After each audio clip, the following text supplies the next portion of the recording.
All right, so this part two is going to be even shorter just because of the space. So I'm going to jump right into it. Now I'm at the Ohio State. It's a done deal now. I'm in there. Mama's proud. My sister's proud. My brother's really proud. Uh, everybody's proud. People, now I got new cousins, cousins that I ain't never know I had. People are reaching out to me and everything like that. When I go to college, because I play on the football team, it's girls galore everywhere, and it's a dream. So, my brother told me, he said, Lee, don't get a girlfriend when you go to college your first year. He said, I want you to focus on school. I want you to get in a rhythm of the schedule and how things go with school, campus life, and I want you to make sure that you dive into the playbook and work on your craft for football. It's a great opportunity. Take advantage of this opportunity. It can change your life and those around you. And I didn't listen to him. I didn't listen to him. Now my brother, he was my hero. I idolized my brother. My brother did things that I knew better than to do, but my brother was overall a great example for me. I just had common sense. There were certain things that my brother would get involved with, and I would just be like, I'm not going to do that. But for the most part, my brother was a great, great, great example for me. Not my dad, but there's a 14-year difference between us, so it was very father-like. And I got two brothers, and my brother was my brother, and we close. My oldest brother, we call him Squeaky, Benjamin, Ben. I never call him Benjamin. I never call him Ben. I call him Squeaky. That's what it is. And we come from the background of we had nicknames, just like we call my other brother Smooth, okay? Or we call my sister KK. All right. So here we go. I get to college. I am overwhelmed by all of the different beautiful ethnicities of people. Listen, I love girls. No doubt about that. But to see the girls of other ethnicities, I guess I should say I love my sisters, but to see the girls of other ethnicities blew me away. I got a precursor of that when I went to Herndon, but it was just like to see the different girls of different ethnicities and different dialects and different accents and things of that nature. It was the most beautiful thing. That's why this whole thing about racism and stuff like that's crazy to me because hatred is not something that you're born with. Hatred is something that you're taught. So when you hate another race of people, that's because you literally were taught to hate them it because just off of natural, you just have an appreciation for the different skin colors, the different hair textures, the different cultures, the different foods. It's just like it's so beautiful when all of that stuff is just blended together. And that was the Ohio State. And the Ohio State had a campus that spanned it over 5 cities. And Columbus was the 15th largest. If Columbus is the 15th largest city in the country. And so it was so vast and it was so laid out. Now there were campuses that I've been on that were prettier. For an example, like if you've ever been to JMU, James Madison University, that campus is so beautiful. Last time I've been there, I don't imagine it has changed. It's probably gotten better because their football team is doing good. But the Ohio State, it was beautiful, but it was just so vast. It was so infinite. And I remember one of the first girls that I met, I think her name was Siobhan. I was attracted to Siobhan, but she was one of the first girls I met. So I was like, I need to hold off. Then we had this thing called Icebreaker. When we went to the Icebreaker, I met this girl her name was Erica. Now, Erica, okay, um, trying to be careful here. Erica, well, nothing ever happened with me and Erica. We just became really good friends. But when she got married or when she got serious with a guy, I mean, I got cut off. I understand, but Erica was, she was gorgeous, right? And I met her at the Icebreaker. She had these green eyes, like hazel or green eyes. Can't remember what it was. I think it was green. But Erica was she was gorgeous. She was just gorgeous, and I went to go talk to her because she was gorgeous. But we never hit it off like that as a couple. We just became friends. I think she friend zoned me. She friend zoned me, and then I settled for the friend zone, and I never made a pass at her. Probably because I knew that she didn't find me attractive at all. So, so, but, but then I'm gonna get back to Erica later. So, also I met this girl. Now I know I can't say her name. Let's call her JR. Okay. So I met JR, and I honestly was meeting JR. I didn't want anything with her. She was an exotic looking woman. Um, she had a nice body. She had a banging body, and I just really just I'm gonna be honest.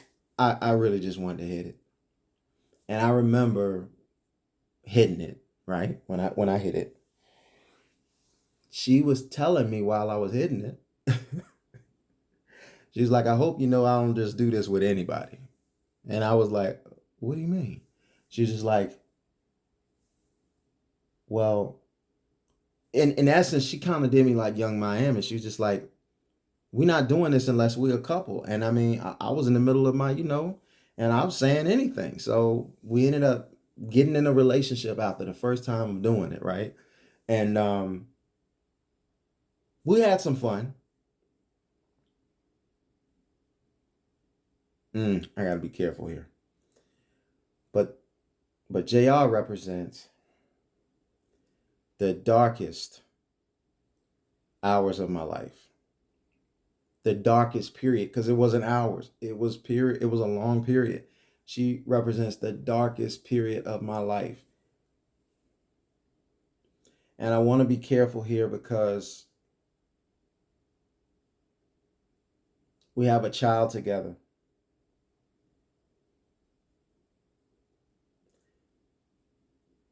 But she did not love me and she didn't want to be with me. But she saw me as an opportunity to get to a place that she wanted to be. And I honestly believe in my heart, looking at it now, the worst thing that I could have did was go to the NFL with her because because it would have been worse for me. She did not care about me. She did not love me. She found me attractive. That will probably be the only thing that I can say about the relationship that was, you know, and I'm trying to be not in this setting. Sometimes a person is not good for you, but it doesn't mean that that person isn't good for someone else. So I'm just going to say she was just not good for me. And so she didn't bring out the best in me. She didn't support me. She didn't lift me up. She didn't care about my whereabouts. She didn't care about the things that I was looking to do. So really the flags were there after the dust settled, but I choose to ignore it. I chose to ignore it because I was infatuated with her. I was infatuated with the way she looked. I was infatuated with, her body. I was infatuated with all of the physical attributes about her, but she wasn't my friend. She did not like me. Like, I'm talking about on some, if I had ended up dead, it would have been fine with her.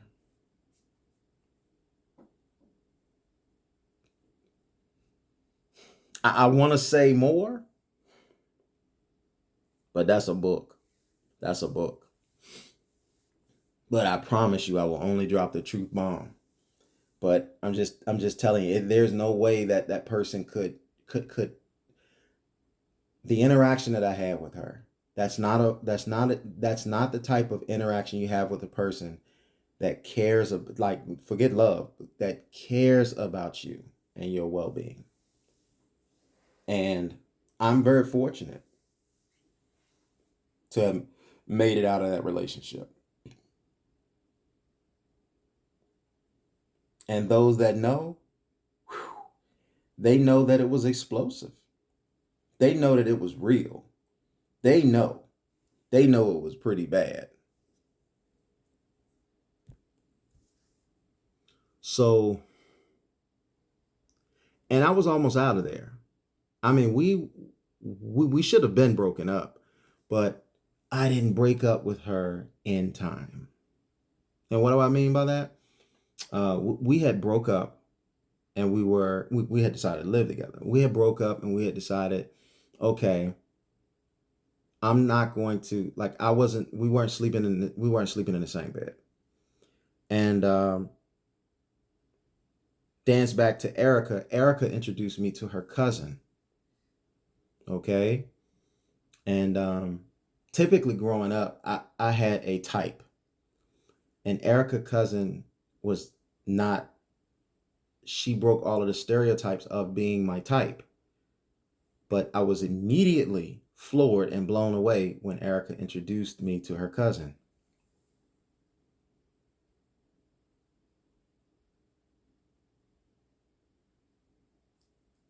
And her cousin name, we're gonna call her JT. Okay. God, I'm gonna get in trouble for this, boy. They're gonna be like, why are you putting me up? All right. Now, JT, our relationship was like Nadia and I relationship on steroids. Like, we never fought. We always got along. It was so great. We loved being around each other. And honestly, while I was with her, I was still living with JR. We still had a place together, but I was dating JT. But when I was dating JT, I was not interested in getting anywhere near JR. And JR had already started, she started leaving, going out of town, and she had a double life, and she was messing with other guys up there. And so I had a sense about that. And so since I had a sense about that, when she didn't want to, she went on and on this religious stuff, and she was like, I want to abstain from, and it wasn't to abstain, it was so she could make her body available for the other dudes that she was messing with up there, because you know JR got down, but JR was very coy about letting other people know. And so, and I'm sorry. I'm sorry to say that. I'm not trying to say anything bad about her. Okay. Let's just stop talking about JR, and let's stop talking about JR in that capacity. But JT, we were two peas in a pod. We wanted to do everything together. We wanted to be everywhere together. We spent a lot of time together, this, that, and the other. It was great. And I ended up eventually calling it off with JR. And I said, we're done. She said, we're done. I moved. I was like, I'm moving. It was spring break. I went back home. I went to move out, and it was like all good. I was like, and then I had another friend of mine named Steph. She helped me find a new place. And when Steph helped me find a new place, she was taking care of everything like my sister. And Steph, and I remember to shout out to Steph, Shayla, you know, and they had another roommate too. But what ended up happening was Steph got me a place right next to her. So it was like Steph was like looking out for me. And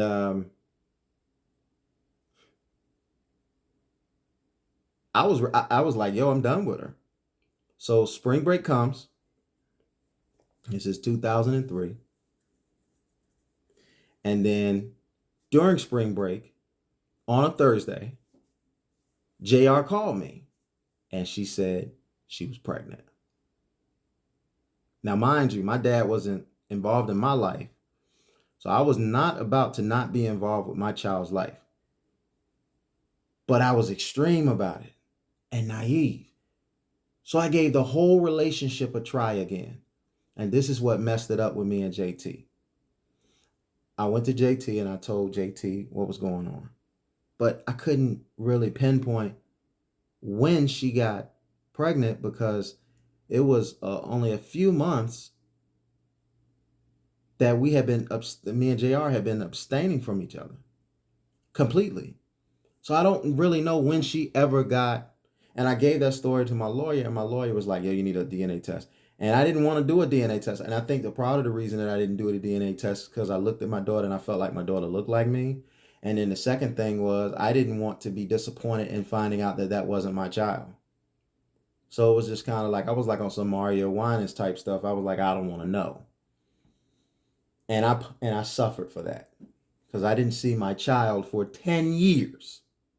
But I'll get to that in a minute. So then I remember going to JT's house and sitting down with JT. Now, let me help you understand, okay? All of the women that I've ever dealt with were fine, all right? But if I had to say what JT looked like, JT looked like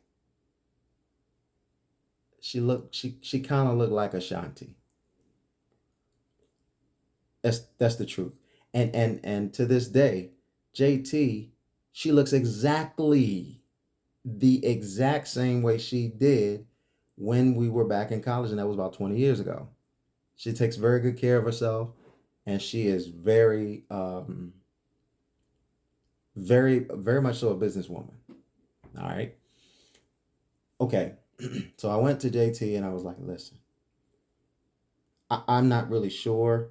I know we've only been talking for a little bit and everything. And I just want to just tell you, since I've been with you, I haven't been with anybody. Okay. I said,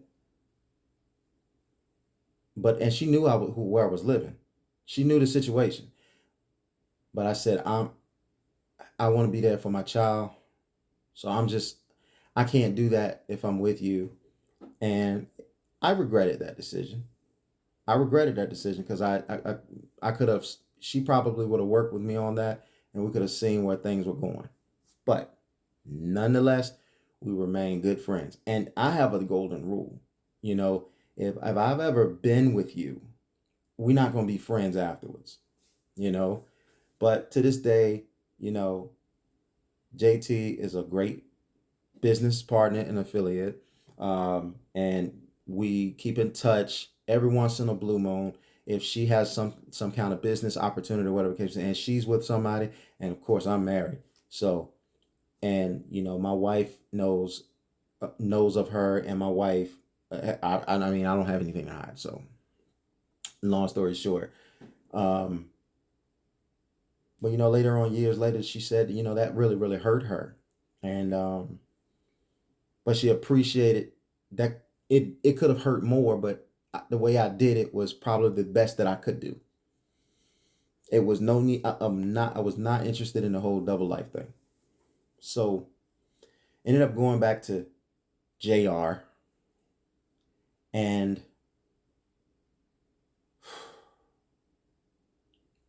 well, I'm gonna go ahead and say it. Okay, there were suicide attempts on her part. There were she sold my memorabilia, threw my memorabilia away from Ohio State. Um, she kept my daughter away from me. She did not let me see my daughter. She did not let me talk to my daughter. She did this successfully for over 10 years. Okay.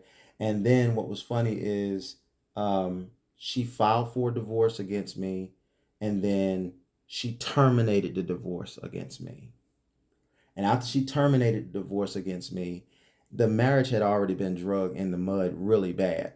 And when I was uncertain about what was going to happen between us, I still I kept at bay. So I had a couple of girls that I entertained, but I never kissed them and I never, touched them and I never went far with them. And it was frustrating with them, but I didn't but I was still married. I didn't know what was going to happen with my marriage. So I was terrified of having to answer for that. So I just didn't do it. But it was completely frustrating. I remember um, she said to me, she knew what to say to me and how to say it. She's like, well, even though she was cheating on me, I never confronted her about it or whatever the case may be. And no matter how many times she probably cheated on me so many times, but it was like that information would have done something. It would have rocked me. And so I think me not knowing was good. Okay.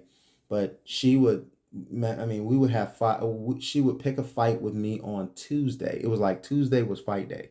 She would pick a fight with me on Tuesday. And then either Wednesday or Thursday, she would leave and she would go to Cleveland. And that's where the children would go to. And because she had a child before me, and that's where the children would go. And then she felt comfortable leaving the children there, and then she would leave from there and she would go off and she would have this other lifestyle. She would have this other life with another guy. I remember one time I gave her my old phone, and one of the problems with my old phone is you would erase something and then months later it would come back. I don't know why, but I went to the car one day and I went to go get her phone. And when I went to go get her phone in the car, I saw on a caller ID this guy she had saved in her phone. And so I woke her up and I called this guy while she was there. And I was just like, talk to him. And, he get on the phone, hey, baby. And I already knew. And it hurt. But it was like she lied, she denied it, so on and so forth. Then we weren't married at that point. So then we ended up getting married, and then we separated. Okay, and this is exactly what happened when we separated. Um, I went to I was working at this company called Dial America. My brother had bought me this little $250 car, but he drove it from Virginia to Ohio. And so it was working. And I was calling it my Lexus. Even though it was a $250 car, I was treating it like my Lexus. Kept it clean, this, that, and the other, whatever. Kept it smell good, whatever. I hit a pothole during the snow up there, and then I broke my tie rod. So I told her to come get me. She was laboring about that. Now, mind you, it was nothing for her to leave me stranded places in the middle of the night. It was nothing for her to withhold from me. It was a torture. When I look back, I don't know how I kept my sanity in that marriage because it was just torture. I don't even know why she tortured me because I didn't give her a reason to torture me. Like I wasn't cheating on her. I wasn't hitting her. I wasn't abusing her. But she tells everybody that I was beating on her, hitting on her, doing this, that, and the other. And I'm just like, why are you telling everybody what you're doing to me? But I was just like, man, like I look back and I just be like, man, this woman did not want to be with me. Why was she with me? The only reason she was with me is because of holding out hope that I would go to the NFL. She had a game plan. When he goes to the NFL, she was going to either divorce me or she was going to leave me for one. She would have probably been sleeping with my teammates or whatever the case. I'm sorry. I'm not trying. Look, I know that's my daughter's mother, and I tried to be coy about it, but the reality of the situation is she is who she is. She does what she does, and that's what it is. I'm trying to make a point here. So I ended up so I ended up going to jail one time. Um, and this is how it happened. After she picked me up and took me to work, she didn't come and get me. And when she didn't come and get me, I was upset about that because I worked until about 12 o'clock at night. And when she came up there to get me, when it was 12 o'clock, she was supposed to come up there and get me. She did not come up there and get me. Left me right there. And there was this Puerto Rican girl. There was this Puerto Rican girl at Dial America. And she had the hots for me. Okay, she had the hots for you, boy. And I was just like, no, no, I'm married. Stop, stop, stop. And she didn't care. It was just like she was just coming at me. Well, what ended up happening was she saw me she saw me sitting on the curb, and it was cold, and it was and I literally stayed 26. If you measure how the distance from where I lived to Dallas, America, it was 26 miles. And she was like, "You need a ride?" No. And I ain't had no way of getting home. She's just like, "Look, I'm not gonna let you sit out here by yourself. If she's not coming to pick you up, then you having some house problems. Let me just take you home." And I just sobered up and I was just like, you know what? All right. So we driving, we're going home. Meanwhile, my wife at the time was at home, sound asleep, like nothing was wrong. And the girl was talking to me, and then she's loosening me up. We're having a good time. And I kid you not, she lift up her shirt. She lift up her shirt like this, and she said, "Do you like? Do you like my? You know what?" And this was my reaction. And I'm not a chess man, but I was just grabbing for because I was just so depleted in that department. I won't get none. I mean, I was like, it was bad. And then I reached for her. And I said, "Oh, what am I doing?" And it ain't had nothing to do with me trying to be faithful. I wasn't trying to be faithful to JR. I was trying to be faithful to the covenant that I made with her. That was my issue. That was my concern. And she knew that. I was convicted like that. And so she would tempt me. "I ain't giving you none tonight. What are you going to do? You going to go out there and get some?" "Well, you can't get none because you're a Christian." She would do stuff like that to me. So I was about a few miles away from the house and everything like that. And I told this Puerto Rican woman that I won't name, I said, "Just let me out." She's like, "What do you mean?" I was just like, I'm right up here." She's like, "Well, I can take you to your house." I was just like, "No, it's not a good idea. You know, I'm married. It's not a good idea you drop me off at the house. I'm close enough to walk." She was like, "Okay." So when I got out and I started walking, she was stalking me to make sure I got home. I understand, but it was like, "Yo, why are you so close to the house?" This, that, and that. I wanted to know who gave me a ride home, whatever the case may be. Well, so I walked to this house that wasn't mine and opened the screen door quietly because I didn't want to disturb nobody. And I looked back and I waved at her and I was like, "I'm good." And then she pulled off. And as she was pulling off, I was waving. You know what I'm saying? I walk down the steps. I go a few miles. I get to my place. I unlock the door. I'm in there. I'm quiet because I know my daughter, my biological child, and my stepchild are asleep.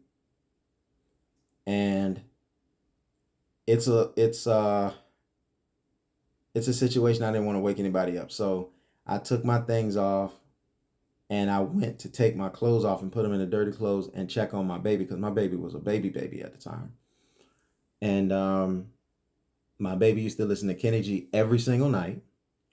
And I learned that, that classical music and stuff like that, or, you know, instrumentals stimulate their brains. Must have worked because my daughter's smart as a whip. But at any rate, there JR is laying on the bed, like having some of the best sleep of her life. So I went back downstairs and I slept on the couch after I took off my clothes. Next morning, wake up because she's coming downstairs. So when I heard her come downstairs, I ain't say nothing to her and she ain't say nothing to me. I went back upstairs. Man, this happened so long ago and I remember it like it was yesterday. I went back upstairs.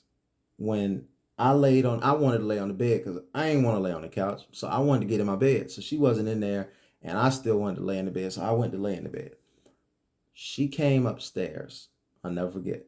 She came upstairs and she jumped on top of me as if I was going to be in the mood.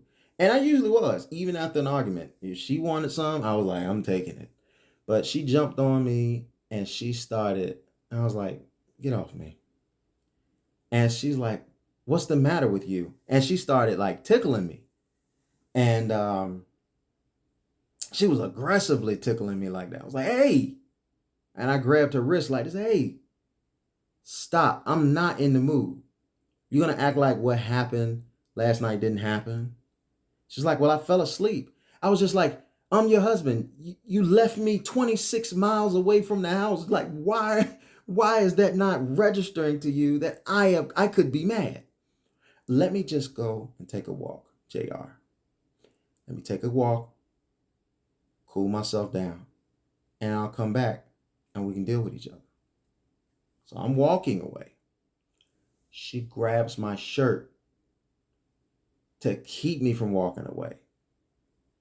And it was to the point where she was tearing my shirt. And so I started sliding out of my shirt. And when I did, I ran into the bathroom and she chased me in the bathroom. I sat down on the seat of the toilet. There was hair sheen all over the floor. She loved her hair to look shiny. And she was half black, half Persian. So her hair texture was like it was curly, but it was straight. But she wanted her hair, she kicked on this grease on her hair and it would make the floor slick. So I slid on the top of the toilet seat. The toilet seat was down. And so I was just sitting there like this, bracing myself because I already had a relationship with her where she was physical with me at any given moment. She took it a step further. She took this mop because the mop was upstairs because it was that floor was slick. That mop had a metal tip on it. She started hitting me with that mop. And I just started going like this. And then she went from hitting me with that mop and she had a wedding band, like a 2-piece wedding band, but she had it on and it had this, the part of the ring that sticks out. And she started wedging it in the top of my head right here, the soft spot, when you're a baby. She started doing that. When she did that, I grabbed her shirt, like right here. I grabbed her shirt. I stood up and walked her to the wall. I said, I'm so sick of you hitting me.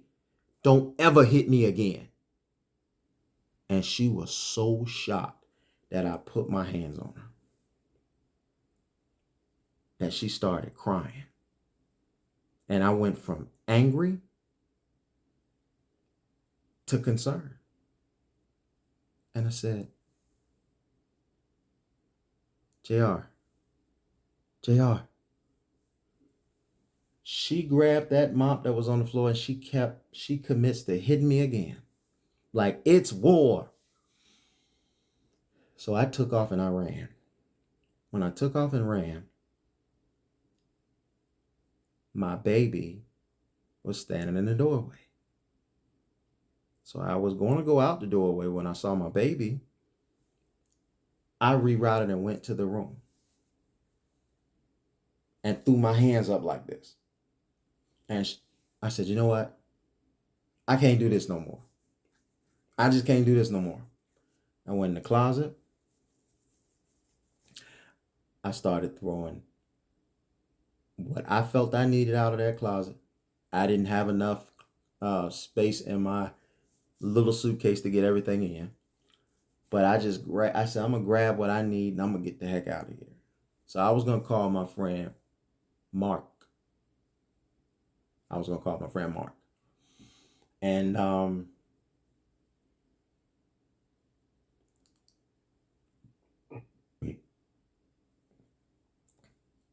I had my suitcase packed, and I went downstairs, and we didn't say anything all day. But I went and called my boy Mark, and I was like, man, I told him what happened. He was like, man, you need to get away from her for something bad happens. And these were the two people who were witnesses at our private marriage reception. Him and his wife.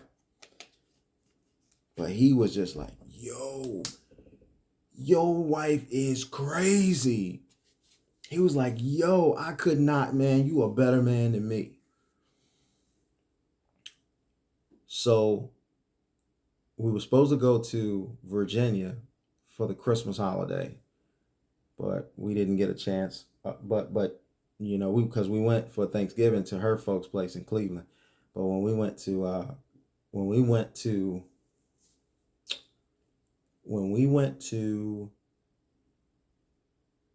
um we went to Cleveland. We were supposed to go for Christmas to be with my family, and my sister had already bought us a ticket, bought us tickets and stuff like that. And she was like, I ain't going, and I was just like, well, you know, can I take my daughter?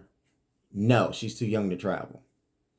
I ain't want no smoke, so I was spending the last time with my daughter, and I just kind of felt like it was gonna be the last time, but I just didn't know it was gonna be a long time.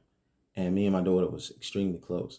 But then what ended up happening was Mark came and got me, took me to the airport, and I came, and we were supposed to be moving anyway, and I came down to Virginia, and I was supposed to come back that Sunday, and um, so I'm gonna pause there.